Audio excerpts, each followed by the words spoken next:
بسم اللہ الرحمن الرحیم۔ گمنام ہیرو کے معزز ناظرین السلام علیکم۔ آئیے چلتے ہیں کہانی کی طرف۔ بورا کالی مندر والے چوراہے پر میں نے ایک دکان سے کچھ پھل خریدے اور کار کو وہاں سے آرنی کو روڈ کی طرف موڑ دیا۔ اس طرح مجھے ڈاک بنگلے تک پہنچنے میں چند منٹ سے زیادہ نہیں لگے تھے۔ کار کی آواز پر گیٹ کا شمع نے کھولا تھا۔ میں برآمدے کے سامنے کار روک کر اندر داخل ہوا۔ بملا لاؤنج میں ایک صوفے پر نیم دراز اونگ رہی تھی اور سامنے ٹی وی چل رہا تھا۔ کوئی انڈین فلم چل رہی تھی۔ میں نے پھلوں والی ٹوکری سینٹر ٹیبل پر رکھ دی اور ٹی وی بند کر دیا۔ اس کے ساتھ ہی بملا نے آنکھیں کھول دی۔ ٹی وی کی آواز شاید اس کے لیے لوری کا کام دے رہی تھی۔ آواز بند ہوتے ہی وہ جاگ گئی تھی۔ ارے بہت دیر لگا دی تم نے ہمت سنگھ، کہاں رہ گئے تھے؟ بملا انگڑائی لیتے ہوئے بولی۔ بھوک سے جان نکلی جا رہی ہے، میں نے تمہارے انتظار میں ابھی تک کھانا بھی نہیں کھایا۔ میں نے بملا کو جواب دینے کی بجائے کاشما کو آواز دے کر کھانا لگانے کو کہا اور اپنے کمرے میں گھس گیا۔ باتھ روم میں منہ ہاتھ دھو کر میں نے کپڑے بھی بدل لیے اور جب لاؤنج میں واپس آیا تو کاشما سینٹر ٹیبل پر ہی کھانا لگا رہا تھا۔ کھانے کے دوران میں بملا کو بازار میں ہونے والی لڑائی اور سومبا سے ملاقات کی تفصیل بتانے لگا۔ کیا وہ بھروسے کا آدمی ہے؟ عین وقت پر دھوکہ تو نہیں دے گا؟ بملا نے کہا۔ میں کسی کو پہچاننے میں غلطی بہت کم کرتا ہوں، میں نے جواب دیا۔ سومبا کو پہچاننے میں بھی میں نے کوئی غلطی نہیں کی۔ مجھے یقین ہے وہ اپنی جان تو دے دے گا لیکن مجھ سے دھوکہ نہیں کرے گا۔ کھانے کے بعد ہم دیر تک ٹی وی پر فلم دیکھتے رہے۔ نیپال میں دو طبقے آباد تھے، ہندو اور بدھ مت، لیکن ہندو نہ صرف مکمل طور پر معیشت پر چھائے ہوئے تھے بلکہ ان کا کلچر بھی نمایاں تھا۔ شہر میں بھی بدھ کے پیروکار کثیر تعداد میں نظر آتے تھے لیکن ان کی اکثریت دیہی علاقوں میں آباد تھی۔ وہ بہت سادہ لوگ تھے، اپنے کام سے کام رکھنے والے۔ سیاست سے بھی انہیں زیادہ دلچسپی نہیں تھی لیکن وہ ایسی چیزوں سے الگ تھلگ بھی نہیں تھے۔ معاشرے پر عمومی طور پر ہندوازم کی چھاپ نمایاں تھی۔ ٹی وی پر بھی زیادہ تر انڈین چینلز ہی کے پروگرام دکھائے جاتے تھے اور سینما میں بھی زیادہ تر انڈین فلمیں ہی چلتی تھیں۔ اس وقت ٹی وی پر جو فلم چل رہی تھی خاصی دلچسپ تھی۔ جب فلم ختم ہوئی تو میں نے گردن گھما کر بملا کی طرف دیکھا تو وہ سو رہی تھی۔ میں نے اسے کندھے سے پکڑ کر جھنجھوڑ دیا، ٹی وی بند کیا اور بملا کو کمرے میں لا کر بستر پر گرا دیا اور خود دوسرے کمرے میں آ گیا۔ میں اگرچہ الگ کمرے ہی میں سوتا تھا لیکن صبح جب آنکھ کھلی تو بملا کو اپنے بیڈ پر پائنتی کی طرف پڑے ہوئے پتا نہیں وہ کس وقت اپنے کمرے سے نکل کر میرے بیڈ پر آ جاتی تھی۔ شوبھا کے مل جانے کے بعد مجھے ذہنی طور پر سکون نصیب ہوا تھا اور میں نے ایک بار پھر یوگا کی پریکٹس شروع کر دی تھی اور مراقبہ بھی کیا کرتا تھا۔ صبح سویرے اٹھ کر میں کچھ دیر مراقبہ اور یوگا کی پریکٹس کرتا، پھر گاڑی پر دربار مارگ کی طرف نکل جاتا جہاں رتنا پارک میں بھی تھوڑی دیر یوگا کی مشق کرتا، پھر جاگنگ اور ایکسرسائز کرتا اور صبح سورج طلوع ہونے کے بعد پارک کی دوسری طرف کانتی پات سے ہوتے ہوئے ہسپتال پہنچ جاتا۔ شوبھا کی حالت پہلے سے بہت بہتر تھی اور وہ بڑی تیزی سے روبہ صحت ہو رہی تھی۔ اس سے ابھی تک میری تفصیلی بات چیت نہیں ہو سکی تھی لیکن اس روز شام کو جب میں شوبھا کے ساتھ ہسپتال میں آیا تو گفتگو کا سلسلہ بھی چل نکلا۔ شوبھا کو اس بات پر حیرت تھی کہ ہم اسے بچانے کے لیے دیشمکھ کا پیچھا کرتے ہوئے کٹھمنڈو تک آ گئے تھے اور پھر اسی روز گفتگو کے دوران میں بملا نے سونیا کے بارے میں بتا دیا تو شوبھا کا چہرہ ایک دم دھواں ہو گیا۔ بیچاری، اس کے منہ سے بے اختیار نکلا۔ اچھی لڑکی تھی۔ ماحول پر سوگواری سی طاری ہو گئی۔ ہم بہت دیر تک سونیا کے بارے میں باتیں کرتے رہے۔ میں اور بملا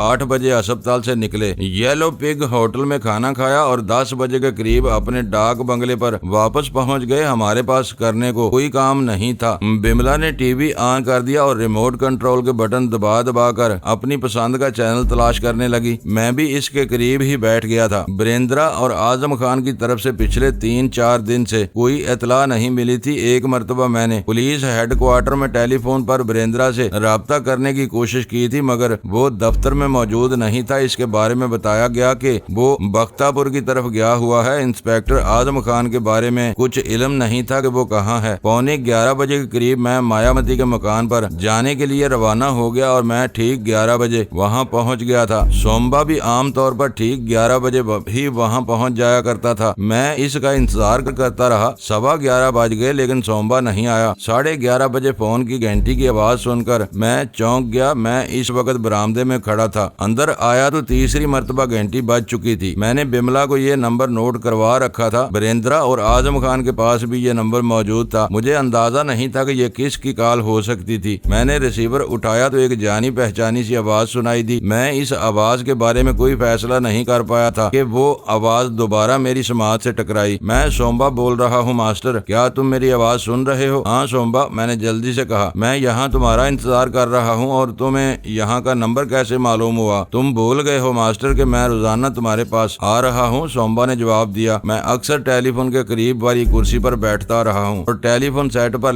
نمبر لکھا ہوا ہے۔ سمجھ گیا۔ میں اس کے مشاہدے اور قوت حافظہ کی داد دیے بغیر نہیں رہ سکا۔ کہو خیریت؟ میں نے پوچھا۔ میں اس وقت کلاک ٹاور کے قریب اناپورنا ریسٹورنٹ سے بول رہا ہوں۔ دیش مکھ کے ایک آدمی کو میں نے قابو میں کیا ہوا ہے، اسے تمہارے مکان پر لانا مناسب نہیں ہے۔ تم یہاں آ جاؤ، اس شخص سے کچھ کام کی باتیں معلوم ہو سکتی ہیں۔ ٹھیک ہے، میں چند منٹ میں پہنچ رہا ہوں۔ میں نے یہ کہتے ہوئے ریسیور رکھ دیا اور برآمدے والے دروازے کی طرف بڑھ گیا۔ میں کار کو مختلف گلیوں میں گھماتے ہوئے دربار مارگ کی طرف آ گیا۔ دربار پاتھ سیدھی کلاک ٹاور چوک تک چلی گئی تھی۔ اناپورنا ریسٹورنٹ تلاش کرنے میں مجھے زیادہ دشواری پیش نہیں آئی تھی۔ میں کار سے اتر کر ریسٹورنٹ کی طرف چند قدم ہی چلا تھا کہ ایک آدمی نے میرا راستہ روک لیا۔ وہ درمیانے قد اور گٹھے ہوئے جسم کا مالک ایک نیپالی تھا۔ سر کے بال بکھرے ہوئے، چند جنہیں تقریباً 2 انچ چوڑے الاسٹک بینڈ کے ذریعے سمیٹنے کی کوشش کی گئی تھی۔ وہ نیلی جینز اور ٹی شرٹ پہنے ہوئے تھا، گلے میں بھی نیلے رنگ کا رومال باندھا ہوا تھا،